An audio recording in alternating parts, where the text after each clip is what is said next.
Wasn't really sure what I was going to talk about in this video, but I've been tuned into CNN pretty much all day, and there's the whole thing about Hillary Clinton having pneumonia and being held up at her daughter's place or wherever she is, for treatment or just resting or whatever.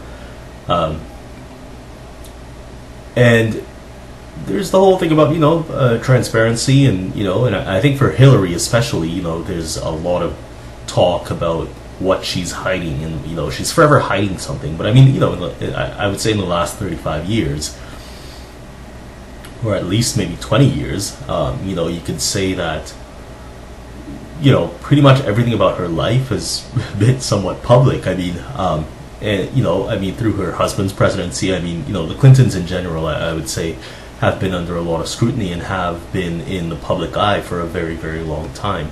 And I just don't think that there's any. I just don't think there's any comparison with Donald Trump in terms of the transparency that he offers in way of being vetted to be the leader of the free world. I think he definitely has stuff that even from the get-go, that never really made it to light.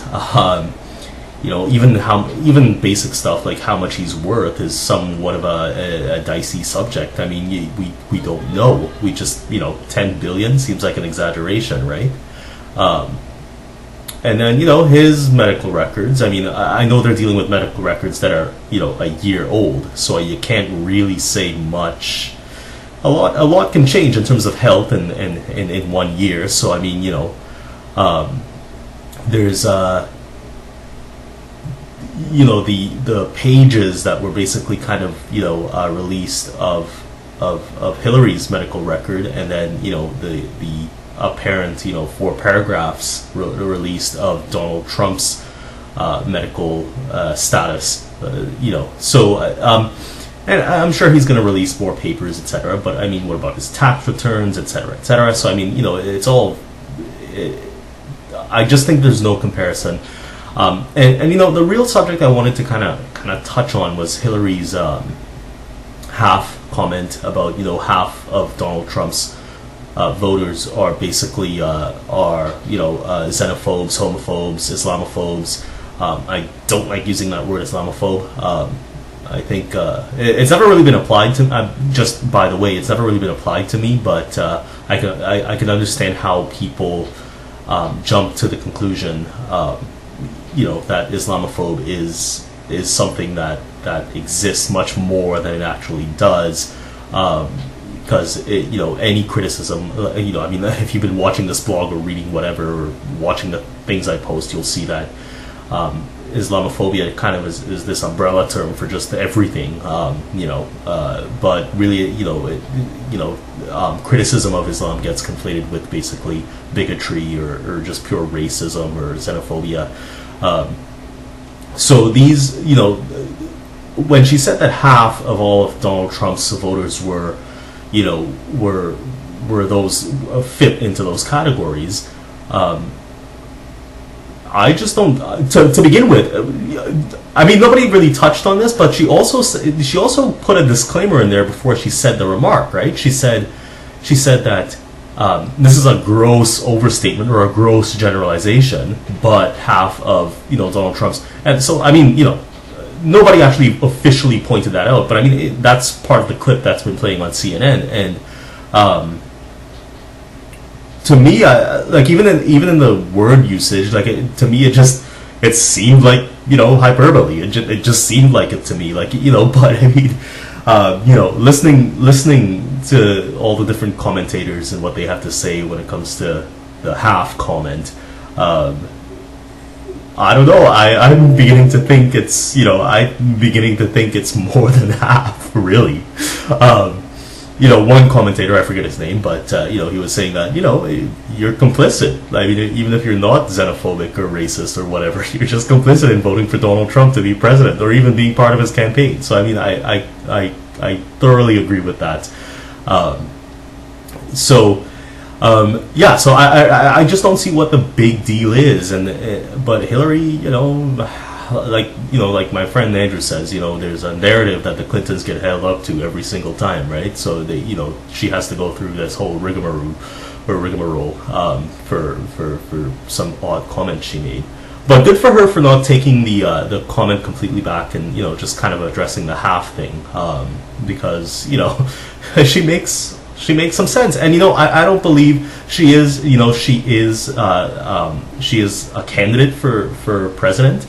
And of course, if you choose to enter that race, you're under a lot of scrutiny. I'm not denying that, and you have to be careful with words. But I mean, on the ground level too, I mean, voters generalize about other voters that way. Like every voter I know generalizes about opposing opponents in any electoral race. The same, they generalize exactly the same way, even worse.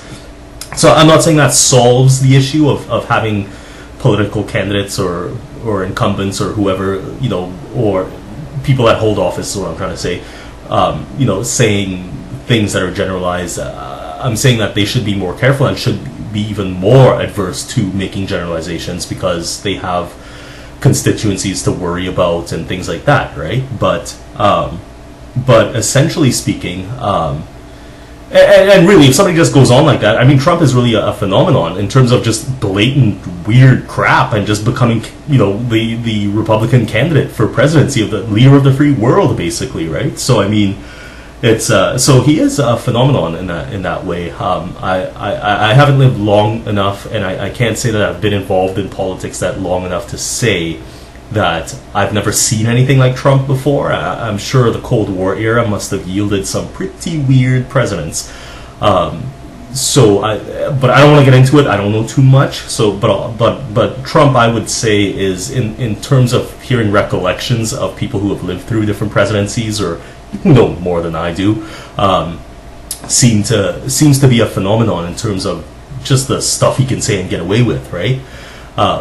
I posted it on Facebook. I said, his entire campaign is an exaggeration. I stand by that. Like, I think that's true.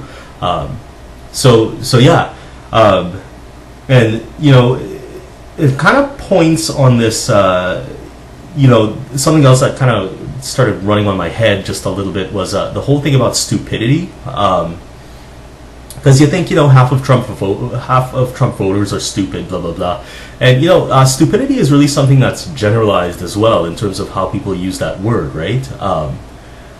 And you always see these internet memes, these memes, the things the kids are doing these days, posting memes and stuff about intelligence and stupidity and etc., stupid videos, intelligent videos, blah blah blah, and you always hear things like what is it like?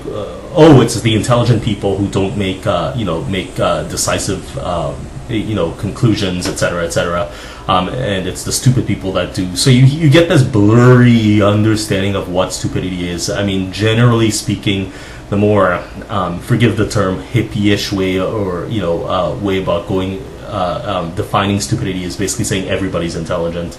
I'm kind of old school. Like I think that stupidity does exist. I can't say that I can list the factors that contribute to stupidity, but I think stupidity is a very real thing. And you know what? Saying that, I could also say that I might even be stupid. and not know it, right? I might be too stupid to know that I'm stupid, right? So, but that's getting into the whole weird pat on the back, sort of like, well, it's intelligent people that doubt themselves, etc., etc. So, but from my point of view, I will say that stupidity does actually exist in some very real ways. I think generally too, these days, if I were to pick something out to base my argument on, I'd say there's a real emphasis on doing these days, like on people that get things done, etc., etc. But the getting things done seems to be a means within itself, as opposed to creating more positive outcomes, etc., etc. And I know there's various ways of looking into that. I mean, there's an entrepreneurial mindset, especially when it comes to philanthropy, that looks at slower returns as opposed to immediate returns and getting something out of it. but having more of a social impact as opposed to just the end all be all being returns, right? Social impact investing or social impact bonds is one manifestation of it. I don't even know where this stuff has ended up. It definitely hasn't been implemented in Canada. Mincome is coming. I don't know if that's ever going to happen really, but it's there. But yeah, going back to the point, the emphasis is just basically getting things done, but not really having anything to show for it except for just the end of the process. Yeah. But anyway, that's about it. Just had to make a video and made one. Okay, bye.